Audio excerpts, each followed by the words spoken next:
Okay, let's do it. Well, it's wonderful to meet you, sir. Thank you for taking a minute out today. I appreciate it. No, thank you again for having me. Looking Yeah. forward to it. Yes, sir. Me too. So let's begin our journey with this. I always start with this question. Six Yeah. years ago, this pandemic changed so much about our world.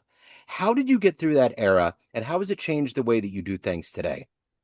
It's a great question. So I was coaching in the XFL at the time, and we were in Tampa, Florida. My daughter was a year and a half old. My wife left her job in Canada, and we're in the middle of the season, and we start to see because the XFL was being played in the spring, if you remember. And Yeah. so little by little, all the leagues start to shut down. In fact, I'll share the story with you, Joe. We were in the hot spots. We played a game in New York City. Then we played in Seattle. And if you remember back when COVID started, those were two hotspots. Then we went to LA and played in LA. And, you know, we were in a hotel where there was a bunch of airline people that stayed and guest tours. And so we were sick, but we didn't know that we're sick with COVID. This was before things started to happen. And little Yeah. by little, the league starts shutting down. And so we thought it was a blessing because the league, you know, sort of was still paying for us. We thought we would go on. And then one day on a call, on a Zoom call like this, we literally are told, this is your last paycheck. Your insurance ends at the end of this week. And click, the league ceased to exist. So during that time, at that time, Joe, I had been coaching football for 18 years. I'd been an offensive coordinator in the Canadian Football League. Had been to three Grey Cup championships, won one of them, and football shut down. So we found ourselves. My wife went back. My wife and daughter went to Canada. I went west to San Diego, and I started working at Northwestern Mutual, and did really, really well in the financial industry. Only problem was I hated it. I hated what I was doing every day. So um, I was one of those travelers that was going from country to country every 14 days. So I would go visit my family for 14 days because that was a quarantine period, if you remember, in Canada. Then Yeah. I'd come back to California, go to work. 3 weeks to go back by. So I have this one T-shirt that's really cool that you would appreciate. Um, and uh, in that movie, and I'm forgetting the name of it. There's a movie about L.A. But anyway, this shirt had the most number of days in quarantine that you could possibly have because I think I hit that record. And it was spooky traveling to the airports Yeah. because the United States was very different Sure. than Canada. Canada was like a ghost town, and but we got through it. A year later, they called me and offered me the head professional coaching job in the CFL with the Yeah. Edmonton football team. And but the way we got through it was probably like everybody else did. So one day at a time, Yeah. without that uncertainty. And now that I'm on the other end of it, coaching executives and high performance, one of the things that causes uh, the highest amount of anxiety is uncertainty. And so I think that was a hard time for everybody, and how people dealt with that uncertainty, and how we leaned on each other, how we still had that sense of belonging really mattered. I know that our family became closer together because of it. And Yeah. so we're blessed in that regard. So you have quite a legacy in coaching, but now you kind of shifted gears. You're in a different world now. So I'm going to put you in front of 12-year-olds at career day, and one of the kids in the back of the room wants to know what you do for a living. How do you synthesize what you're doing today to make sense to their brains? Yeah, great question. I help you find your greatest potential. Okay, so I take you from that potential, I help you find it, then I elevate you to the highest levels of performance. Now, for a 12-year-old, I'd probably say it a little differently. All right. Yeah. I'd probably say it in a way, I help you find out how great you can be. And so at least get them to start thinking. And, you know, it's funny because I love working with young people. In particular, I work with a lot of athletes, 20 to 25-year-old athletes on the mental side of performance, because everything I do is around performance. But confidence, pressure, how we learn to focus, these are all skills that can be developed. And confidence doesn't come just from, putting in the reps and belief. There's a structured process. So as I shifted away, I started to study from the world's top experts on confidence and pressure, and developed a number of different frameworks. But I think for a 12-year-old, I have to think about that question. But I think I would start by, I help you find out how great you can be. Yeah. Yeah, yeah, get the wheels going for sure. So when you were that age and you were sitting in that career day seat, what was your dream? What did you want to be when you grew up? Oh, I wanted to be a pilot my entire life, and I was blessed. I was given appointments to the Naval Academy, Air Force Academy, West Point, and I went to the Air Force Academy twice, got a congressional nomination. You had to go through that whole process. And then I got there and they said, "Well, we love you. You're welcome to come here, but you'll never fly. Well, you might fly a big old cargo plane, but you're never going to fly fighter jets." And in reality, my body wasn't made to be able to handle the Mach speed and all those things.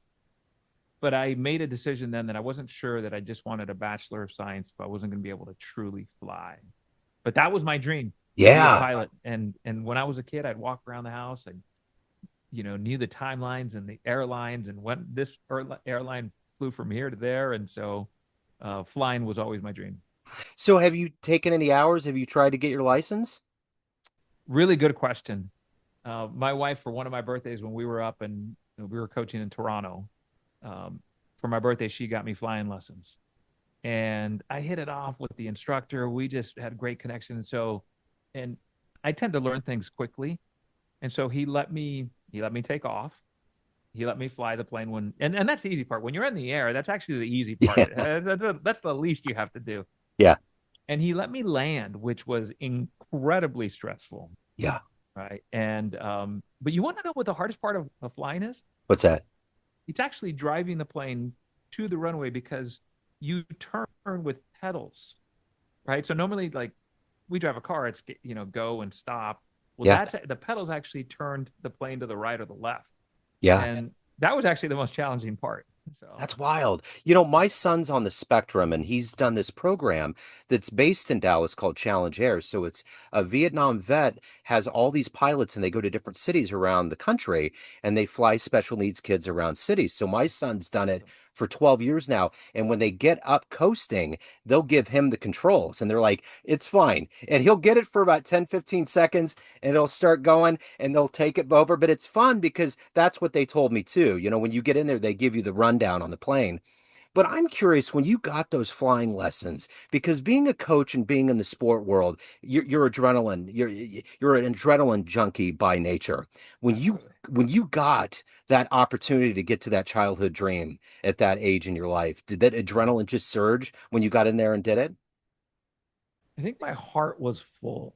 Yeah, I think I had those moments of just joy. You know, I don't know that it was adrenaline. Look, right. running out onto a stadium with 110,000 people, screaming down at you, it's really cool. You get shivers as you're running onto the field and sprinting full speed. It's something that um, that's hard to replace. And in fact, in football, the moments are, I want to say, bigger, more impactful because there's fewer games. Yeah, So winning takes on a whole dimension. Losing takes on a different dimension. But I think when I was in the air, Joe, I think I just felt that moment of joy and pureness, but it's really cool. I would recommend anybody that whether you're afraid of heights, you love flying, you don't love flying, it's a really beautiful experience. for sure. So take me back to your roots. Where were you born and raised? Was born in Mexico, in Okay. Aguascalientes, Okay. a small town in the middle of the country. I grew up in El Paso, Texas. Hmm. My dad died flying a plane when I was 6 months old, so I never really knew him. But I mean, his legacy and his love live with me. And so we grew up there, and then ended up going to school at the University of Maryland and got my law degree at American University in Washington D.C. And I think you'll appreciate this. I had some beautiful offers coming out of law school, and for start some major firms in D.C. And my parents come up for graduation, and that's when I say, and this was back in the early 2000s. They said I had an offer for 125,000 starting at a big firm. And I said, Mom, Dad, I think I'm going to go make 12,500 coaching football at William and Mary. And the look, there's and you have kids, so you know that there are some things that kids do that just are real trying moments. I think that was one of them for my parents, but they were fully supportive. So Yeah. That's when I shifted, but originally from Mexico.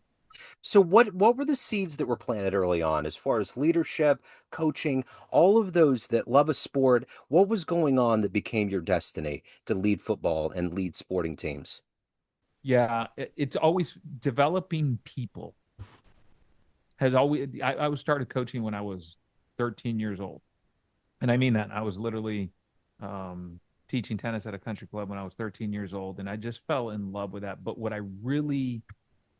always fascinated me was why some teams performed at a higher level than other teams, even when talent was equal. And so I've always been fascinated by how you the culture that you build, the connection that you build amongst great teams, because great teams are truly connected. Yeah. They're unified, right? And there's a different, I ask leaders all the time, what's your plan for connecting? And they say, well, we have quarterly meetings, one-on-ones. I said, no, that's not a plan for connecting. Those are just one-on-ones. What's your plan for creating connection? Because I share a real simple, and I think I learned this without having formulated it in my head at the time, but it's a real simple formula. Connection equals trust, which equals challenge, which equals change. If we don't connect and there's no trust, then we can't challenge each other. Yeah. And if we can't challenge each other, then there will be no change, no growth. But I think there was always a love for how teams work. I was the guy that was watching, you know, a football game and I was watching the coaches more than I was watching the players. I was looking at their reactions, how they responded to the moment. And so that's always been something that has fascinated me, why certain teams and individuals perform at a higher level and how we can create a system to actually build that. I found myself in the last couple of years, I always take my son up to St. Joseph, Missouri to see the Chiefs practice, to do their Yeah. training camp. And I always get the camera in on Mahomes and Andy, and I watch them. And it's like Mahomes is always talking, always moving. I mean, he is a literal energy bomb. Like, I don't think people realize how much he moves and how much he talks to everybody, from the ball boy to everybody on the team. And Andy's always kind of moving around too. You always just kind of see him there like a father, like waiting for the kid to turn the light off in the room, and then giving you advice on how you can save more energy. Like, it's interesting when you do watch the mechanics of all of that come together, because there's so much behind the curtain. We only see it once every 7 days, but when you really lift the veil and watch, that's how you see how championships are made. Yeah, and it's a great point, Joe. And if people that don't know football don't understand that every moment of the day every minute of the day is structured down by coaches. See, the game is coming on Sunday, whether you're ready or not. Yeah. And so you have to find solutions to problems. And so when you step out on a practice field, every minute is choreographed. You've seen it. You've been to practices. There's structure, there's detail. Every situation has been mapped out. In this period, this play is gonna go up against this defensive look, to get this. We're gonna get these number of situations under check. And in fact, I share a moment in my book about the chaos that actually happens on a play call, as because I was a play caller. I worked with quarterbacks most of my career, but the chaos that happens in the headsets, and this is why you see Andy Reid be so calm on the sideline while Mahomes is orchestrating it. But what's really happening in that headset is a tremendous amount of communication. And this is why some of the lessons from the football field translate into really, really important lessons in business. Yeah. Because if we were structured in business, sometimes the way that we're structured in a practice or in a game or a week scenario, there's a lot of lessons that can be pulled from that. And I talk a lot about that in I have a newsletter called the 2 Minute Drive. And it's designed to be a 2 minute read. I mean, we all get a million newsletters nowadays, right? And so this is one that's centered around leadership and supposed to be a quick 2 minute read. And I try to take those lessons from the football field into business, entrepreneurship, everyday life. So who's been your hero? Who's been your inspirational force in your life? My dad, Yeah. the one that passed. You know, we all, I'm sure, eulogize people that when they're gone, but he never drank, he never smoked. He was such a good person, and his life was taken at 27 years. So He's my first and foremost my hero. I've had so many great mentors though, Yeah, Joe. I've been yeah, so blessed to be around the Sean Paytons, the Mark Trestmans, the Doug Marones, but probably the guy that stands out and is a guy that many people won't recognize when I say his name, but it's a gentleman by the name of Pete Mangurian. Um, he was with the Broncos, with Patriots. He coached the likes of John Elway, Michael Vick, Bill Sims, older quarterbacks. yeah. But yeah, he's probably been one of the ones that has had the most impact on my life. So, throughout your career, being a coach and even now helping people find their real solid center, there's a lot of stress, a lot of like you're a marionette with thousands of strings. What has been that consistent energy for you to do this at a high level, to feel satisfied, to help everyone around you feel fulfilled? You have a soul as well. What is that energy every day for you to do this at a high level? It's a beautiful question, and this is one of the things that I spend a lot of time coaching, not only with athletes but CEOs, high level execs. We all have our why we do something. I mean, my wife and my daughter are my why. Then we all have our purpose. You know, mine is to elevate people and help them become as great as they can be. But neither one of those gets you up at 5 in the morning to go to the gym, or neither one of those keep you doing the hard thing. You have to tap into, I call it, some people call it an internal force. I call it that. Some people call it their burn. Uh, Something that ignites your why and your purpose on fire. And when you tap into it and you learn how to tap into it, it gives you an endless supply of energy. And this isn't, hocus pocus. We all have something inside of us. Yeah, Just so many of us don't know how to access it, how to pull that out from us. But it requires, when I spend time with athletes, some people tap into it right away because sometimes it comes from a place of pain, although that will never be enough, yeah, right? It's not like, oh, I was told I couldn't do it. It has to be something deeper inside you. For me, to give you an example, when the alarm clock goes off at 5, very first thought in my head is my dad. And I think, one more day. He died at 27 years old. If he had one more day, what would he do? He wouldn't let the pillow and the blanket defeat him. He wouldn't be afraid to tell somebody he loved them. He wouldn't be afraid to make that call or take that step in his business that would really, right? So for me, my burn is the power of one more day. yeah. But it's unique for each of us. Yeah, for sure. Yeah. So I want to go kind of into a time warp here. When you look back on your life, if you had a dream tonight, ran into that 18-year-old version of you ready to fly the skies, that was going to be your life. And there was a film projector and you click play and a 60-second highlight reel of the life you've lived came up. Would that young version of you believe your life turned out this way? Not at all. Not in the slightest. And it's a beautiful question. It makes me a bit emotional. Because we grew up and I was this scrawny little kid, that we sometimes get identity handed to us instead of choose, especially when we're young. Yeah. But to say that I was this little kid from a border town in Texas that was going to grow and be a step into one of only 41 head professional football coaches in the world, that I would complete my law degree, that I would be around some of the best, the Tom Brady's, the Drew Breeses, that I would write a best-selling book. No, no. So I've been blessed, but I will say this: it's not because of me.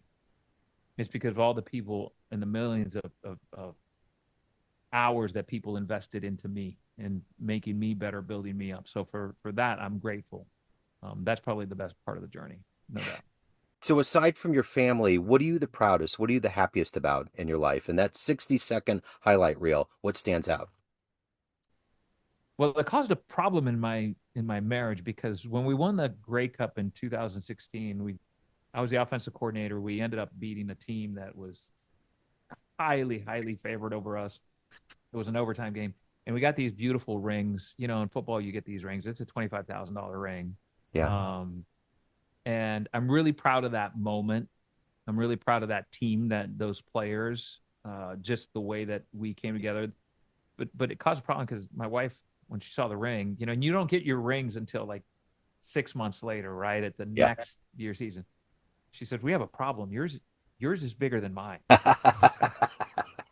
But I think that moment, you know, so much of our identity, that moment kind of, that realization that I chose to walk a path in football. When you win, you validate yourself in some ways. The journey was worth it, right? I reached the highest level. But once a champion, always a champion. So really proud of that moment.